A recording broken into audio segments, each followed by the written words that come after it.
बोलिए पुरुषोत्तम भगवान की जय। आज हम पुरुषोत्तम मास अर्थात अधिक मास अर्थात मल मास में श्रवण करने वाले 29वें दिवस की कथा का श्रवण करेंगे। जय श्री कृष्णा।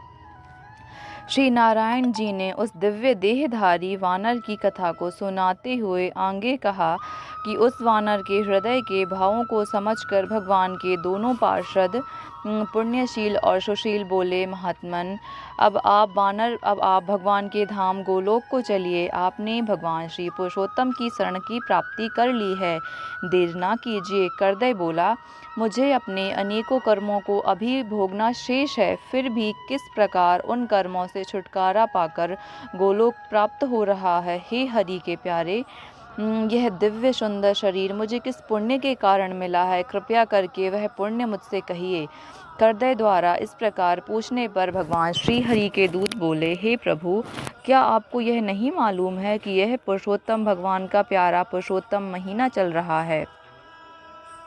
पुरुषोत्तम मास में धर्म साधन उत्तमोत्तम है। भगवान को विशेष प्रिय होने के कारण ही इसे पुरुषोत्तम नाम मिला है। उसी मास का तुम सेवन कर चुके हो, जो देवताओं को भी दुर्लभ है। मुख में रोग होने के कारण फल आदि ना खाकर तुम फेंक देते थे और स्वयं निराहार रहते थे। उन गिरे हुए फलों को अन्य प्राणी खाकर तृप्त हो जाते थे।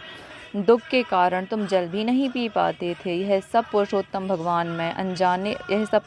मास में अनजाने में दान एवं व्रत हो गया। आप इस प्रकार पवित्र सरोवर में गिरकर 5 दिन डुबकी लगाते रहे। इस प्रकार रोग के कारण अनजाने में पुरुषोत्तम मास का स्नान भी हो गया। यह तुम्हारे पुरुषोत्तम मास में अनायास किए गए स्नान, व्रत और दान का ही फल है।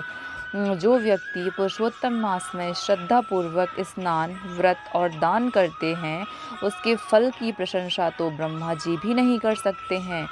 श्री नारायण जी आगे बोले, उन दूतों से अपने पुण्यों की प्रशंसा सुनकर वह दिव्य देहधारी वानर अत्यंत प्रसन्न हुआ। उसने उस स्थान के देवता, कालंजर, पर्वत एवं पेड़ों को प्रणाम किया। विमान की परिक्रमा करके वह विमान में बैठ गया।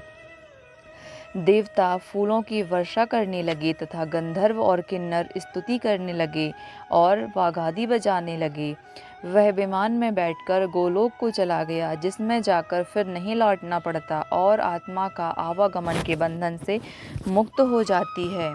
भगवान श्री कृष्ण के दर्शन कर वह आनंद पूर्वक गौ सेवित उस लोक में रहने लगा। इति श्री पुरुषोत्तम मास महात्म्य 21 अध्याय समाप्त। बोलिए पुरुषोत्तम भगवान की जय।